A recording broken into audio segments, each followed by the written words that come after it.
Winter day. We're in for a kind of a tough commute tomorrow morning. I feel like we've had this a couple times recently, Eric, where the morning commute could be affected by a little bit of rain, a little bit of snow, depending on where you are. Yeah, we haven't had a lot of major storm systems, really any storm systems, but some of these smaller ones that just produce a glaze of ice, and that's kind of what we're talking about tomorrow morning, and certainly not a whole lot of snow with it, which has been the story. Boston, 0.2 of an inch of snowfall this season, the only year that recorded less, 2000. In fact, that wasn't just a coastal thing. This year, at least, there's been some snow inland, especially in mid-November.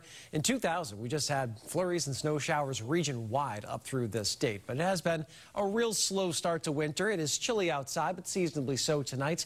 We look off to the west, 53 in Detroit right now, 48 in Pittsburgh. Some of that milder air will try to punch into southern New England over the next couple of days. But the leading edge of that milder air is our chance for a bit of light snow and some of that freezing drizzle, which is starting to work its way out of New York State and Pennsylvania tonight.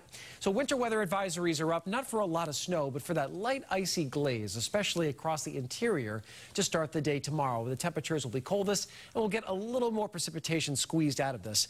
Looks kind of intimidating on radar, but there is a ton of dry air in place right now, which is going to eat up some of that snow and the freezing drizzle. So light stuff in the morning could coat the ground, create some of those slick spots, especially on untreated surfaces.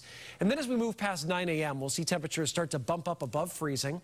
In fact, much of eastern and southeastern Massachusetts getting into the 40s tomorrow. Will stay colder across New Hampshire, northern Mass, generally in the 30s throughout the day. And even some scattered rain showers as we head toward tomorrow evening. Another wave of low pressure is going to pivot across the area on Wednesday morning. So we get a few more rain showers and some snow in the back end, especially into New Hampshire and western Massachusetts, before we start to completely dry out. So in terms of totals, certainly not something that's going to catch a lot of your attention, but the slick spots tomorrow morning in particular, and then on Wednesday morning across New Hampshire and into Worcester County, western Massachusetts, a chance of those snow showers. All told, we're talking coatings for most. Chance of an inch or so in far northern Massachusetts heading up into New Hampshire, but the best totals will be across the greens and into the whites, so ski areas will be particularly happy with the next couple of days. So we head into Wednesday, we're starting to shift gears a little bit, but we still jump into the 40s for most of the area before some colder air can start to move in. The wind starts to pick up as we head toward Wednesday evening. We'll definitely feel it on Thursday, and the temperatures will begin to respond. So we wake up on Thursday morning, we've got wind chill values in the single digits and teens across the area, and then we really bottom out on Friday, just barely getting into the 20s with a breeze. That is going to be our coldest day of this stretch, and it stays very chilly on Saturday in the 20s, although with less wind. That's our coldest stretch since Thanksgiving, if you can believe that. We just haven't had a lot of these bitterly chilly days.